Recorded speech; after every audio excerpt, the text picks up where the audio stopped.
God, this game is so good. Mindwave is a story-heavy WarioWare-like indie game that's currently in development and has a free demo on Steam that you should play right now. It is extremely good, and I'm going to talk about why. First off, the art direction in this game is so cool. This hand-drawn pixelated style really makes this game stand out. I love how there are no straight lines, all the buildings, the machines, everything is slightly curved or jagged, and the style never stays in the same place for too long.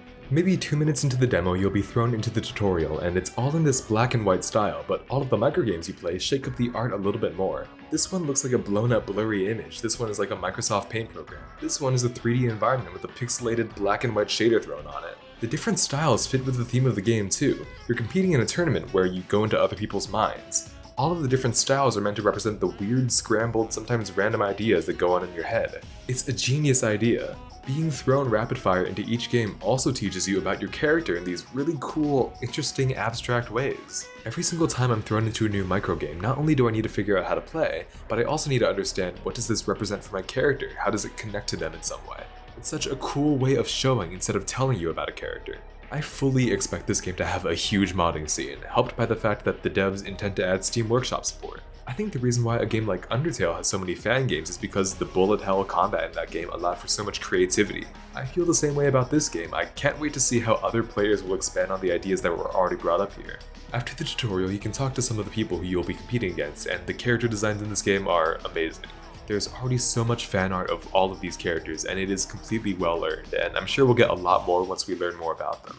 After that, you fight your first opponent, and okay, so if this got you interested in playing the game, then go pause the video right now and play the demo. It's like 20 minutes long. I'm telling you to leave because the nature of this game is figuring out the games on your own without seeing them beforehand, and this is the only real full level that's out right now, so I don't want to rob you of that experience, so please, go check it out. Okay, if we're ready to continue, your first opponent is Abby, and what a cool tone shift for this game to take. Pandora, the protagonist, is not a very upbeat person. She's constantly talking about how much she hates being around people and how off-putting she finds the whole tournament. Most of the environments you were in before this were made up of the dark purples and oranges of the city. Abby's mind is this explosion of positivity with bright pinks and blues and this super upbeat music. It's almost a stereotype for indie games that are initially seen as cute and cozy to actually turn out to be super dark or something. Not that that's bad or anything, but it's not often you see the other way around, and I think that's really cool. That doesn't mean that everything is just happy though. You never get the feeling that Abby's positivity is inauthentic or naive. It's this unwavering, motivating positivity that feels so uplifting. A lot of the microgames are over the top and really energetic, but a lot of them also depict finding positivity and joy in really small, mundane moments.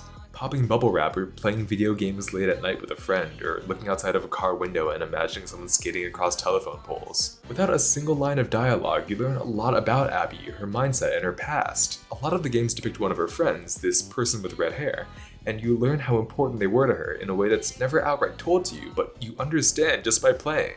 It's so filled with character, all helped by this amazing soundtrack. I haven't touched on the music in this game yet, made by Dorcas64, but it's all great. From the main menu theme's incredible jazzy tone with this insane bass line,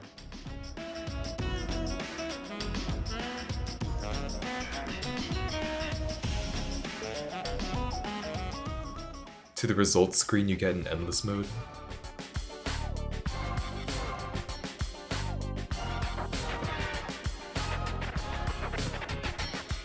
to the theme that plays during Abby's stage.